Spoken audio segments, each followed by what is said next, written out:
Para si Master Sergeant Armando Navia Jr., Ituit ng 70 Infantry Philippine Army, Battalion Sergeant Major 28, Willid Battalion, 85th Division Philippine Army. Sunod na ikwento ko is yung nangyari sa akin, karanasan ko during counter 2010 sa Nusidibuan, in between Barangay Hagbay at Barangay Bayang. Yung time na yon, kasagsagan sa Nusidibuan, kabady pa namin yung 3rd Scout Ranger Company na lagi silang hinaras. Kaya nagbady kami 3rd Company, unang hinaras ang 3rd Company, pero hindi sila sumagot. Kami naman ang pumasok. Pagpasok pa lang namin sa LD, dun sa may Barangay Iduruma. Hindi, dito kayo pala nag-LD sa withdrawal namin yun. Dito kayo nag-LD sa Blanca Aurora, papuntang Tumugbong, tapos Kalundan, pasok ng Bire. Diretso yun, sir, lalabas ka ng Bayang, ang kabila na Hagbay. Tapos umikot kami, sir. Yung target namin, sir, ng Axis, pabalik dito sa may Gayondato. Ang Gayondato, sir, pag bumaba ka, sakop pa yun ng Gandara, sir. Yun, sir, dito sa kuha na yun, akong lead scout, bali, ang ginawa ko nun, sir, may kabada ako na isang Pepsi. Si Pepsi Pastoral. Nag-advance kami, sir, dahil minsan maingay yung tropa. Papasok kami dun sa high ground na yun na pinaka-target. Meron akong nakita mga indication. May nakita kong isang laminated shack na parang ang kunwari niya, iniwan niya na, parang wala na, sir. Ngayon, in-score namin yan, sir. Tinignan yung kuwan. Doon namin nakuha yung mga subversive document, mga picture ng politiko ng Sanore na nagbibigay ng support, tapos baril na caliber 45, 38 pala yun, 38, na may bala. Habang nag-halt ang trupa doon, sir, may nakita akong patay na daan. Tinignan ko yan, in-observe ko, may trail siya. Ngayon, sir, dahil hindi pa kami nag-umagahan, pinabalik ako yun ng CEO ko noon, si current Battalion Commander ngayon, sir, ng 89 IB, sir. Makatao Battalion, si Lieutenant Colonel Antonio Bulao, the third, sir. Si Tony. Yes, sir. Galing na ako sa kanya.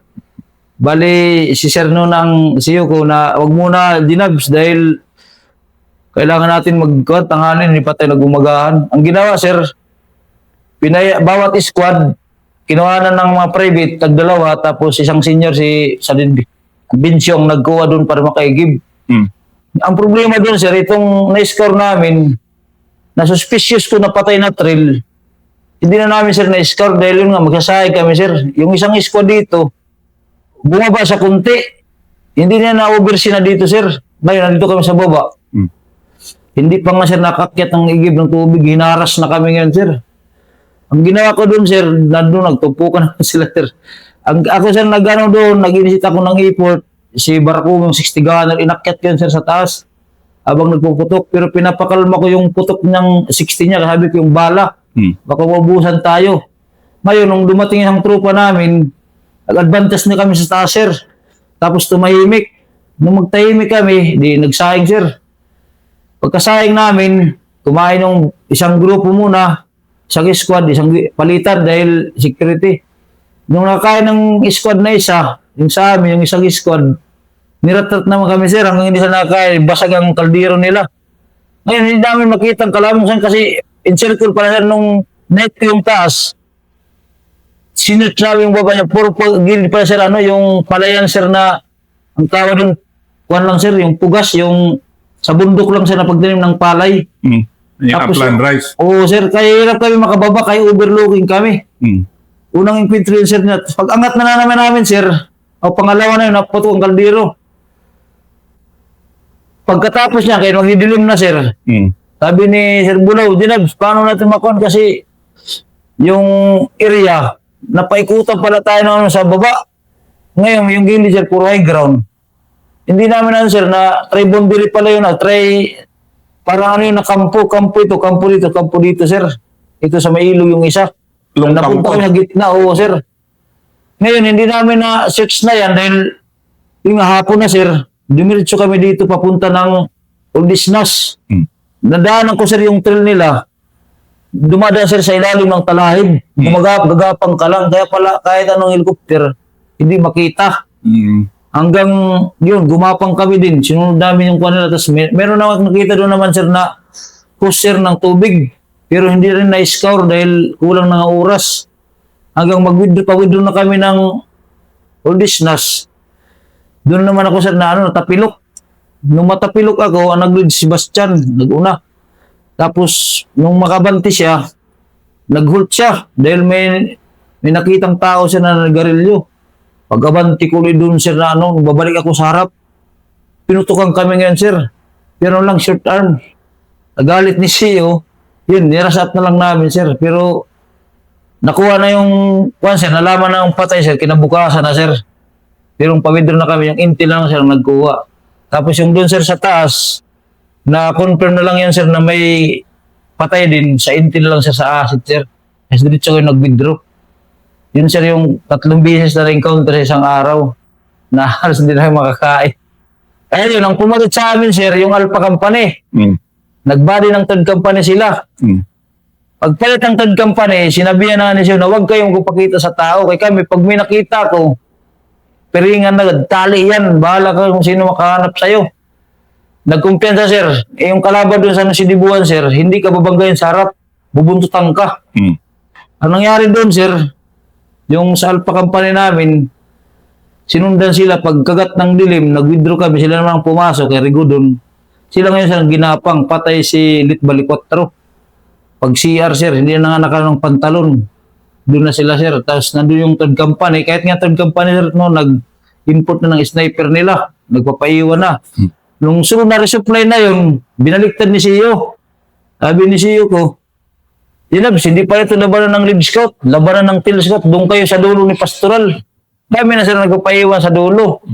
Pero yung nag-hire namin yun na sir, hindi naman, wala naman, basta hindi ka lang talaga sir makita ng mga nagpasaka doon. Kasi yun ang mga pasabilis nila yung magtutok-tok sa kawayan o kaya sa lata.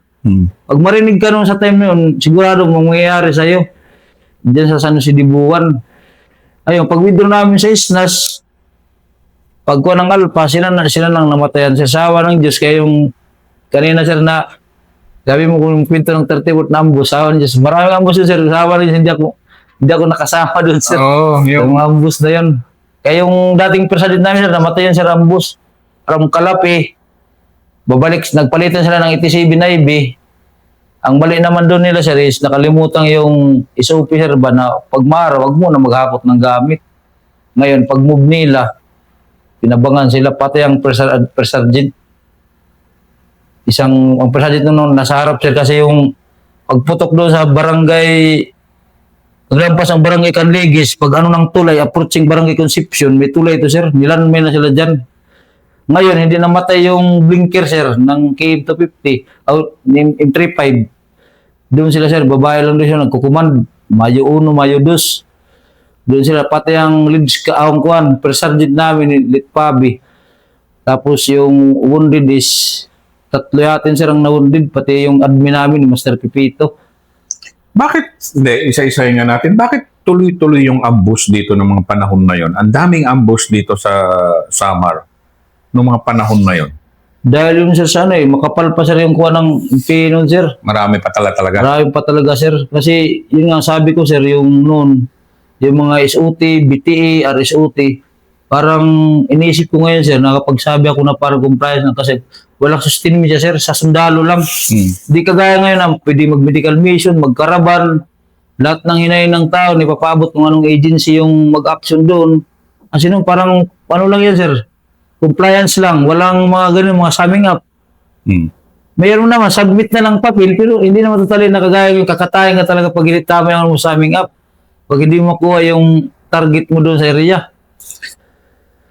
Kaya noon, mano silang ambus noon sir, lalo ito dito, yung wala na ako sa 30-foot IB noon dito sila nakuha, 63rd, maraming namatay dito sir sa ambus. Dahil lalo na yung, may mga violation din kasi sir, pagdating sa withdrawal, mag-inom sa barangay, tapos, yun na, nalustok na. Karamihan naman na nangyari sir sa na-observe ko is, nagbabayulit din sa mga SOP sir na Pag na-ambush, no? May violation talaga, violation din sir, Sige nga, sa Ranger kasi, hindi naman sa pero sir. talagang sisihin ka pa kung Kasi maambos ka. ikaw, sir, pag naambus ka, hindi ka nag-proper. Oo, sir. Iba man sa Ranger na taktika. Kaya nung isang naging ko yon sa mga Bravo company ng 30-foot IB, sir, nung after nag-graduate ako ng Ranger 2004, isang legacy para sa akin ito na iniwan ko sa kanila na kung anong natutunan ko sa Ranger, sir, senior ko sa kanila. Panahon yun ni Sir Bulaw na bawal mag-passes yung squad pag hindi ka mag-battle drills. Hanggang dinala yun ng sumunod na nag-CEO, si Sir De Ramos, yung iba pa, sir, yung iba na naging isupo yun hanggang si Sir De Ramos. Dinala niya, sir, hanggang Alpha Bravo Charlie, sir, nag-ikot siya, sir. Na yung iniwan ko, sir, na legacy doon is yung mag-conduct ng sustainment, small unit sustainment training by squadding, paano mag-iad-iad muna bago ka muli, yung pag-clear ng baril. Tapos minsan before mag-alis, kailangan i-check mo nung paputok yung baril mo, check ng radyo. Yung talaga battle drill, sir. Pag nugo yan, kasi ako man ang mag-ano din, sir, ako man ang evaluator, ulit-ulit muna yan.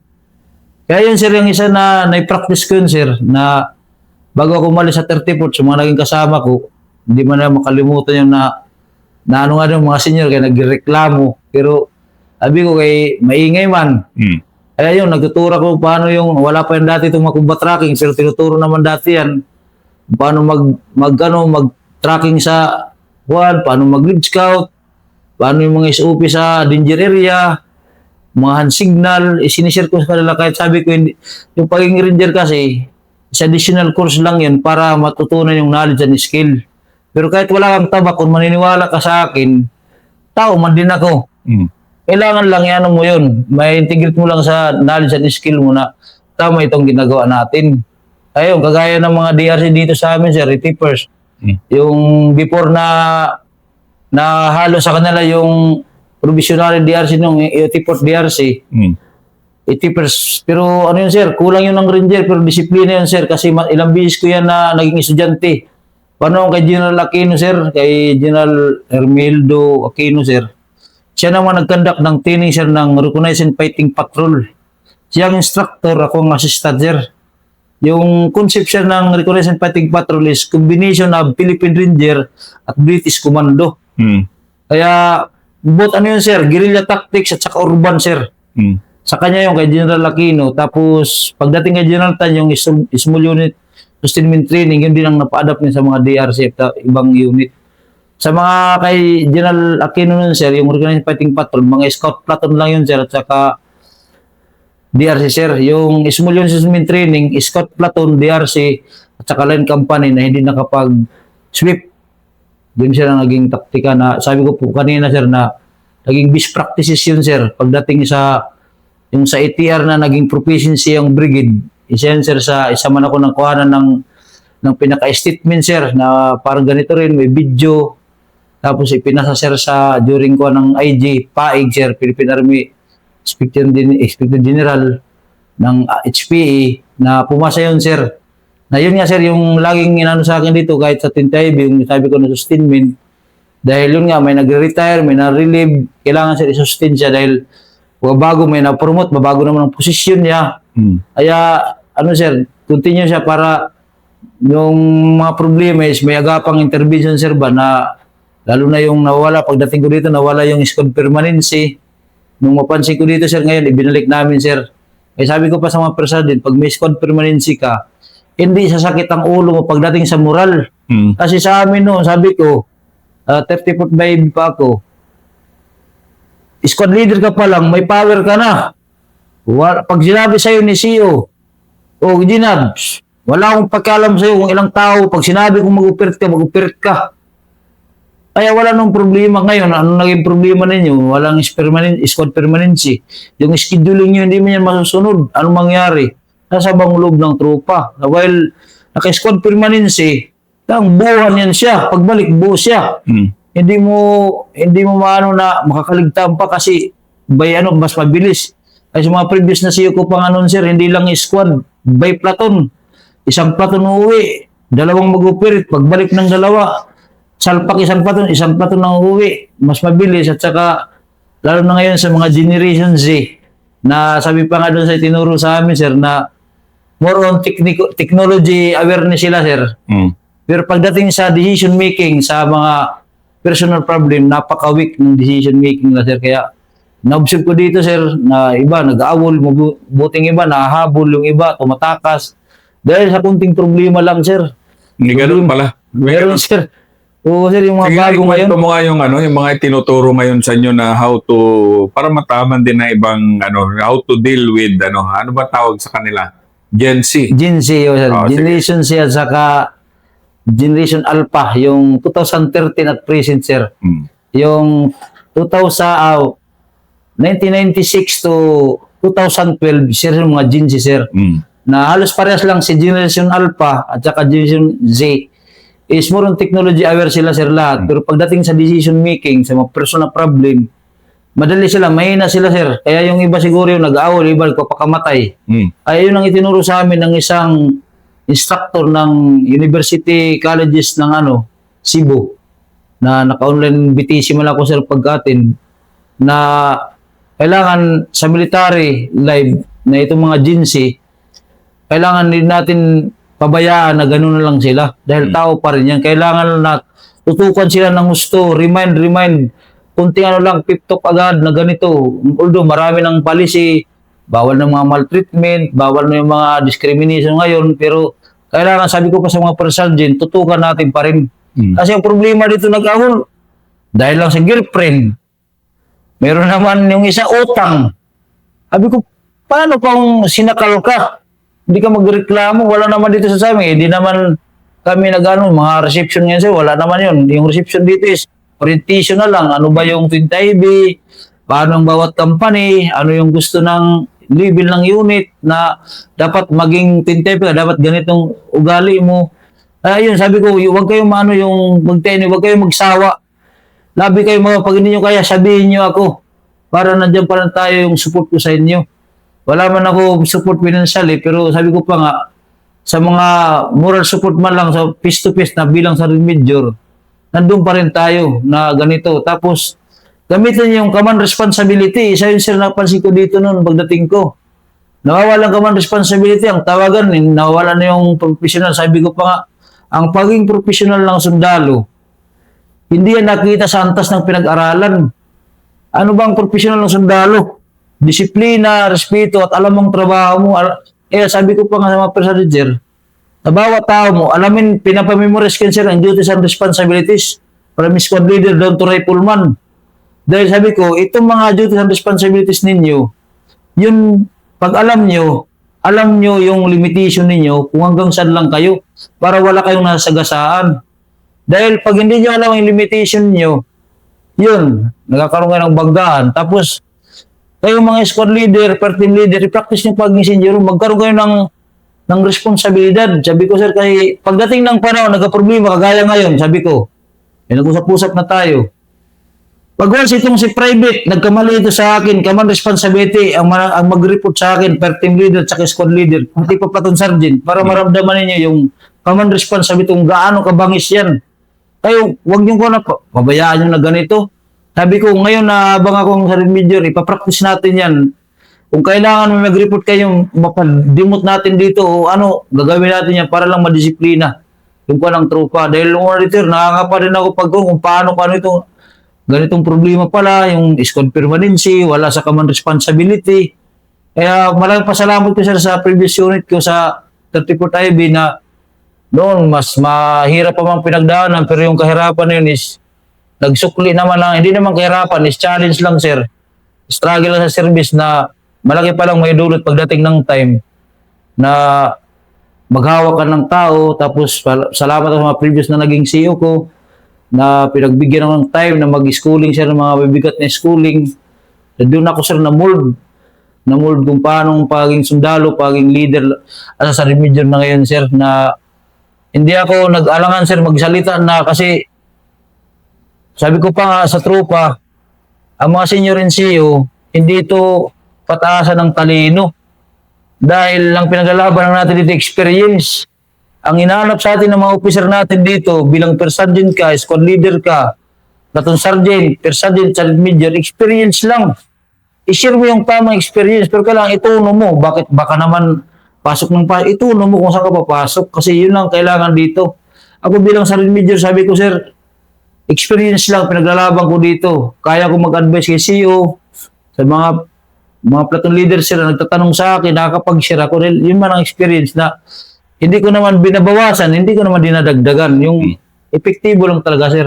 Kasi yun lang umuto ko sa sarili ko, yung magpakatotoo lang, tapos paano mo malaman kung hindi mo subukan ang mga bagay.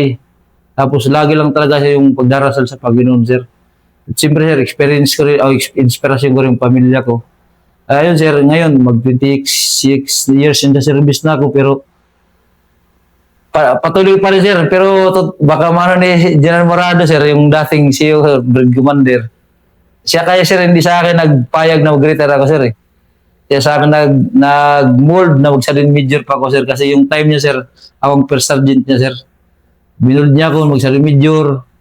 10 yata yun, sir. Personal action form. Retire, hindi yung pinirma ni General Morado, sir. Yung mga ano ko sa kanya, tinuruan niya talaga ako. Hanggang na ko, sir, na naintindihan ko yung mga paliwanag niya na malalim na ngayon. Yun na, sir, naging motivated na ako, sir, uli na sabi ko pa nga, pagkatanong ako mga junior ko, sir, hindi ka ba mag-retire? Ang siyasagot ko na lang sa ngayon, sir, ubusin mo muna yung increase ng army. Yun lang, sir. Hinahanap ko lang sa trupa na ganito lang, enjoyment na lang, tapos, yun naman talaga, ganun din naman, yung lumabas ka, maghanap ka ng trabaho. Sabi ko pa nga sa kanila, huwag kayo mag-retire, yung mga, ano, sir, yung mga nagre-retiro na hindi pa kayo kapabol talaga, may mga loan pa kayo, may mga anak pinag-aaral. Sabi ko, sinishare ko lang dahil ito yung mga advice sa akin ng mga senior at saka mga officer na which is tama pa talaga sila, tama talaga. Kaya ay General Morado, sir, maraming pasalamat yan sa kanya. Siyang nag-mold sa akin na ganito kay kung hindi Sir Morado, nag-retire na sa talaga ako, sir. Paano ka inano ni Efren? Paano ka niya in-encourage na tuloy lang? Ano, sir, bali, ang pagkano sa akin ni Sir Morado, sir, ni General Morados, na sa pagkaintindi ko, sir, na siguro, sir, yung paano ko mag-perform sa trabaho ko, sir, kung paano yung kahit binubull out, kahit ganito nandun, pero I try my best, sir, na paano matuto. Tapos, yun, may mga tanong siya talaga na hindi ko nasagot. Yung tatlo lang tanong sa akin ni Sir Morados, eh. Una, sabi niya, alam ba ng asawa mo na mag-retiro ka na? Yes, sir. Okay yan. Pangalawa, wala ka na bang anak na nag-aaral ng college? Meron pa, sir. Sabi niya, isa yan. Pangatlo, itrabaho ang asawa mo? Wala, sir. Kaya yun, mag-isip ka muna. Kasi lalo na ngayon. Kaya yun, sir, na naintindihan ko na talaga, sir. At saka nakita ko rin yung sa side ng misis, sir, medyo di pa masyado siya rin sa paghanap buhay. Parang sa akin talaga, sir, nakaasa, sir. Kaya doon ako naintindihan ko na, Sir Morados, na ganun. Tapos, yun, marami akong natutunan sa kanya, sir, pagdating sa leadership. Kasi during kakanda kami nun, sir, ng Small Unit System in Training, dalawa kami niyan, sir. Siya ang taga-action, yung lalo na yung judging of direction. Yung judging of direction, sir, is part yun, sir, na pag in-snipe ka sa bundok nag-ooperate, ito yung mag-identify, sir, kung kailangan mo bang sagutin o hindi. Kaya may low, yung medium at saka high. Pero kinulor coding yun ni sir. Pag sinabing baba, red, dito yellow, blue. Pag sinabing blue, puputukan ko yan, sir, taas ng ulo. Pag sinabing yellow, dito naman. Yung pula, dyan talaga, pahagingan. Kaya rin siya nagturo niya na, yun ang purpose, sabi niya na, hindi lahat ng ini-snipe tayo sa bundok na kailangan sagutin. Kailangan identify mo muna. Kaya nga sabi niya, judging of direction. Kung kailangan mo siya iputukan, hindi kayo mamaya, pinutukan ka lang, hindi mo na dapat kailangan sagutin, nalaman ka tuloy kung nasaan ka. Ayun, sir, yung mga sir. Dalawa kami na, sir, nag-assist sa akin, nag-assist ako kay sir. Tinuturin, sir, sa officer, tapos sa estudyante ng SUST, General Morados, isa rin dyan, sir, maliban pa nung kay General Ta na nandun talaga yun, sir. Very serious lang pagdating sa combat marksmanship. Titingnan niya kung tumatama ba sa tag 350 meters, 200 meters. Yung trupa, may mga target man kami, sir, na plate.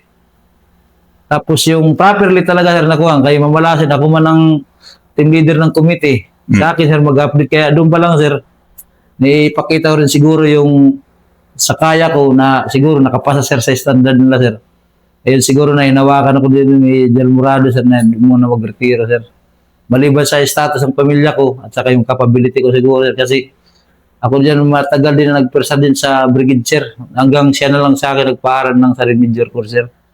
Na binigyan pa rin ng support, financial support para pumunta lang sa Tracom. Kaya maraming pasalamat din sir kay Del Morado sir. Siya sa akin ang talaga nag-mold ng gusto. Kahit may sakit ako noon sir, kay medyo dati, hindi ako umiwas sa mga bawal. Sa health ko, mataas ang uric acid ko. Pupunta talaga ako sir Morado sir. Ikaw naman, kumain ka ng bawal, mag-take ka ng gamot. Kahit sila ma'am na yan, kasama ko dyan ma'am sir. Pag may nakita, very supported sila sa akin, tumulong. Pero yung lahat ng effort ko sir, binibigay ko talaga sir lahat sa officer, sa AP. Kahit nga dito, na pag-upo ko sir, magawa niya pa pala ako dito, na minsan sumisigaw ako. Ako lang daw ang sergeant major na sumisigaw. Sabi ko, wala yan sa aklat na hindi sumisigaw sergeant major. Dahil ang pinag-uusapan dito, ang common responsibility. Sino bang pinakatatay niyo? Ako.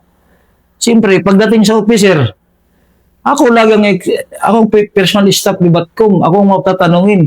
Kaya kaysa officer ang magalit sa inyo, mas maganda ako nang magalit. Dapat sa level ko pa lang, kaya nga separate tayo na NCO Corps sa officer Corps. Ano pang silbi ko kung hindi ko gagawin ang trabaho ko? Yun, nakakaranas sa medyo na sumisigaw, sa medyo na nagmasimas. Sabi ko, kung uso pa ngayon ang paddle, baka marami ako na palo sa inyo kung para lang matuto, sir. Pero wala naman, exercise na lang, kaya maglinis. Kaya yun, iniyan ako yung bagong president dito, sir, na ganito, sinishare ko sa kanyang praktika ko. Hindi mahirap, sabi lang, mahirap daw mag-president dito. Hindi yan mahirap. Gamitin mo yung power mo kasi yung sabi ko, sa sergeant major, nung mag-sergeant ako, doon ko nalaman yung nag-sergeant major ako, ang pinakamagandang posisyon ng sergeant, ang per-sergeant. Nandito ang power mo sa privilege. Hindi sergeant major ako, pero hindi na ako yung tao na magmaman mismo sa tao kasi nandiyan ka. Pero kayo, huwag mong sabihin na mahirap mag-per-sergeant. Madali mag-per-sergeant. Pag alamin mo yung trabaho mo, dapat mag-research ka rin. I-memorize mo yung duties and responsibility ng per-sergeant. Pag hindi ka nawawala doon, ibig sabihin, alam mo ang trabaho mo. Yung trupa naman, mural lang. Huwag mo lang kahit anong utos dyan. Pag nagpaalam sa'yo, pauwiin mo. Dapat sa level mo na yan, sabi ko. Kaya, dapat si officer natin, ikaw nag-update, hindi na tatanungin ka pa para mag-update. Mali yun. Dapat unahan mo siya. Kailangan maging agresibo ka. Ganito, magre-relax ka lang kung naka-privilege ka talaga. Kasi, sabi ko pa nga, sir, hindi nyo nga nasubukan na nag-arinar ka na o nagpahis ka, pinabalik ka pa. Dahil ganito may operation, paano ni Sir Bulao, na tatanungin na, ilang araw ka na, Ginabs? 3 araw, sir. Balik ka muna kasi may lakad tayo. Dagdagan mo lang pagbalik. Ang misis ko na lang magano sa akin, ano ba naman yan na pa-assist mo? Di wala mong gawa, sir. Sabi ko, hindi nyo pa yan nasubukan. Sabi ko, nung nag-squad leader ako, nag-lead squad pa rin ako. Pagkita ko yung tao, mahina na, akong nag-lead. Kung nakita ko na ganitong sitwasyon sa area, akong nag-maximize doon para hindi lang makaswalti. Ginagawa ko, sabi ko dati, kaya yun na inangkaris. Napapansin ko naman, sir, medyo nag-improve na yung niya, sir. Pati sa line companies, medyo nag-minimal na yung problema. Pag nag-visit ako doon. Tapos, naging ako, sir, naging open communication ako, sir, ngayon. As a sergeant major dito, ito yung naging best practices ko during compare sa division ng mga sergeant major. Dahil hiningan man kami kung anong mga best practices. Yung naging best practice ko dito, naging open arm ako sa asawa, sa trupa, anong problema. Para hindi nakakarating, sir, sa DPM or sa WISPA. Sa akin pa lang, sir, na-actionan ko na. Tapos, binibigay ko yung cellphone number ko, yung account ko, para ganun lang, sir, na pamamaraan na hindi na ako masira doon sa sa unit. Pero yung mga nag-awol, kagaya ngayon, sir, meron sa amin nag-awol si Private, nag-awol nung March. Ngayon, sir, nag-chat sa akin, isim, malaki na ang pagsisisi ko. Yan, sinabi ko na sa'yo, kaya nga isim, hindi ako nakinig sa'yo. Ngayon, nagsisisi na ako. Pwede pa ba ako makabalik? Abi, hindi ko na tanggapin ng 20 kasi iba yung mandato ngayon ng Batcom natin at saka recidivist na kasi yung record mo sa AWOL. Ikaw lang gumawa ng ibang diskarte mo kung gusto mong bumalik. Pero yung ako ang mag-ano pa sa dito sa unit, may instruction kasi CEO natin, hindi ka namatay kasi recidivist ng kaso mo dito at nagawa ka na ng IR. Yun nga, sayang ko nun, sir. Nagsisisi na ako ngayon. Sayang, sabi ko, realistic ka pa naman sana ngayon. Yun, sir, hindi na siya natulang. Dahil lang yun, sir, sana, sir, kaya pati ako dito, kahit mga diagnostic 50, sir, bago magpa-release, ako dyan nagsasala niya, sir, sa 50. Kung kailangan kayo padala doon, hindi, kasi may directive din sa taas, ay headquarters ng Itay din, na pag bumagsak doon, may iwan doon, isang buwan, tapos pagdating dito, wala na siyang privilege hanggang sa company. Mag-explain pa ng CEO niya.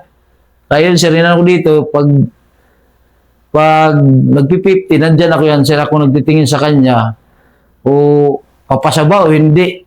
Lalo na mga private sir namin dito na kuhan, minamantumang ko yan ay isa-isa. Ina-encourage ko talaga lahat sila, sir, na maliban lang yung kulang na yung ETA. Pero ngayon, sir, yung 4 na bumagsak dito, dahil 5 months na lang ETA, pinadala pa rin. Pero minamantumang ko, sir, sa group chat bago matulog, isupi sa akin, magpapasa ng, sir, ng video na nagpupusap sit up sila, sir. Sa ngayon, nakapasa, sir. Kaya, salamat. Yan ang SM. Sir. Maraming salamat, SM. Sir, thank you po, sir.